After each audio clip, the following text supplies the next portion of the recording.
Slow, in the classic of mountains and seas, there is a river where scales shimmer like stars. Here, fish leap into dragons, and dragons dive back into fish. It is said that those who drink from its waters may lose themselves forever. Legends tell of a place hidden deep within the mist-shrouded valleys. A current that flows not with water, but with the very essence of transformation. This is the River of Shifting Scales. For centuries, travelers have sought it, drawn by whispers of its power. They come seeking strength, immortality, or a new form to escape their old lives. But the river does not grant wishes lightly. It tests the soul, reflecting not what you are, but what you could become. To gaze into its depths is to confront every desire, every fear, every hidden potential within your heart. Many have stood at its bank, but few have ever returned unchanged. The stories say the river holds a secret, a truth that can either elevate a spirit to godhood or trap it in an eternal cycle of change. And so, my journey begins, following the ancient maps and hushed tales, to find this legendary river and uncover the mysteries it holds. The River of Shifting Scales lies before me. Its surface ripples with colors no mortal eye should see: liquid amethyst, flowing emerald, and streaks of molten gold. The air itself hums with an ancient, untamed energy, a power that feels both alluring and deeply dangerous. Every stone on its bank seems to pulse with a life of its own. A mist that hangs over the water carries the scent of ozone and forgotten magic. This is not merely a river. It is a living entity, a nexus of possibilities.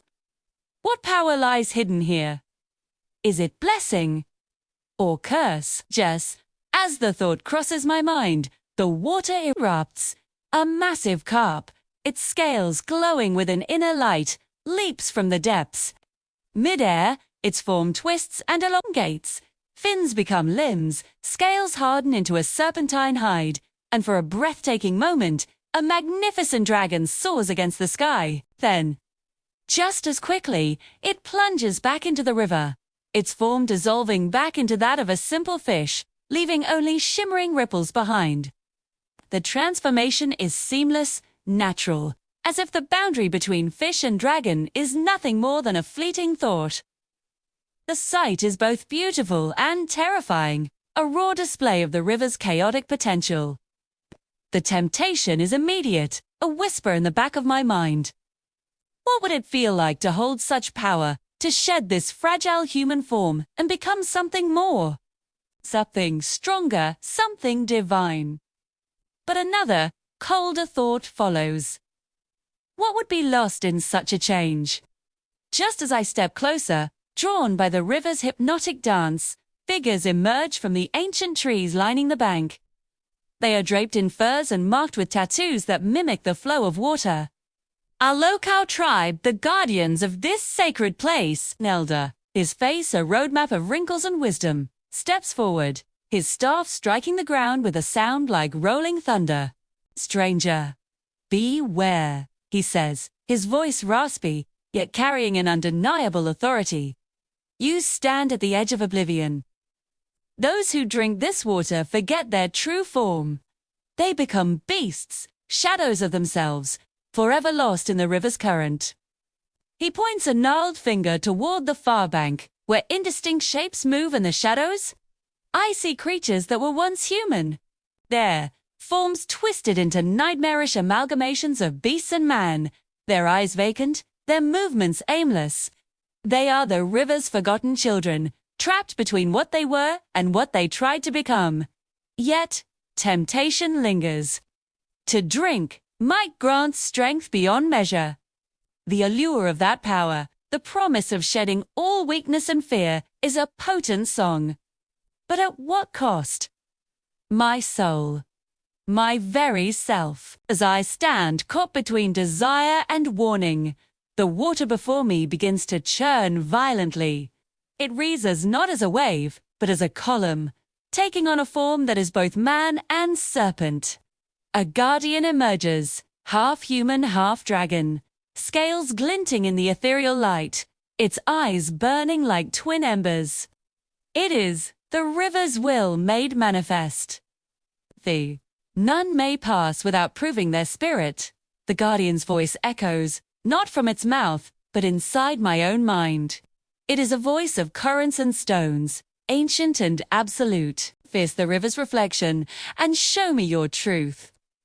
I still myself and gaze into the water. But my own face does not look back at me. Instead, the surface becomes a swirling canvas of possibilities. My reflection shifts. First, it is a wolf, powerful and free, running through an endless forest. Then, a great eagle, soaring above the tallest peaks, the world spread out beneath me. Then, the form of a dragon, immense and terrible, breathing fire that could turn mountains to glass. Then, a formless shadow, a creature of pure fear, commanding darkness itself. The river reveals not what we are, but what we might become. Each form whispers promises of power, of freedom, of fear. The wolf offers instinct and dominance. The eagle, perspective and liberty. The dragon, ultimate power. The shadow, control over the very fears of others. The temptation is overwhelming, a siren's call to my deepest, most hidden desires. The water beckons me to drink, to choose a new self, to leave this mortal coil behind and embrace a grander existence. For a long moment, I am lost in the vision, my hand reaching instinctively for the shimmering surface, my thirst for power almost consuming me. But as my fingers near the water, I see one final reflection. Myself. Just a human, flawed and fragile, but with a look of determination in my eyes. I remember the elder's warning, the vacant stares of the lost ones. What is power without a self to wield it? What is freedom if you forget who you are? I pull my hand back, the spell breaking.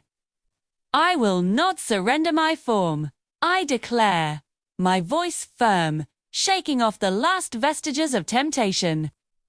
I choose to remain as I am. Vigardia watches me, its fiery eyes searching my soul. Then, it nods slowly, a gesture of ancient approval.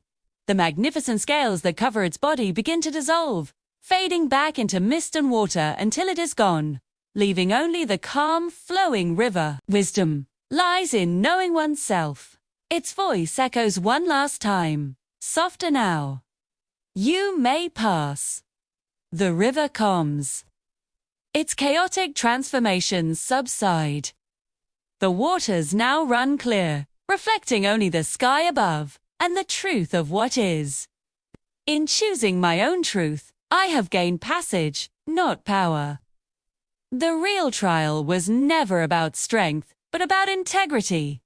The greatest power, I now understand, is not the ability to become anything you wish, but the strength to remain true to yourself in the face of absolute temptation. The path forward is clear. I cross the now peaceful river, stepping onto the far bank with a newfound clarity. The journey has only just begun, but its most important lesson may already be learned. In the land of shifting scales, true power lies not in change, but in the courage to remain. As I look back, the river winds its way through the valley, a serene ribbon of silver under the sky. Ahead, the landscape changes once more. The camera pans upward, showing the river winding into distant, formidable mountains. Beyond this valley, a mountain of living fire awaits. There, the legends say, the flames themselves breathe, and the rocks weep lava. My next trial is waning, a challenge not of water and spirit, but of fire and will. What secrets lie in the heart of that burning mountain? What guardians protect it? The answers are waning up the treacherous path. And so I walk on, carrying the wisdom of the river with me. Would you drink from the river of shifting scales? Let me know in the comments below. If you enjoyed this journey into the world of myth and legend, Be sure to like this video and subscribe for more adventures. Thank you for watching, and I'll see you on the slopes of the Fire Mountain.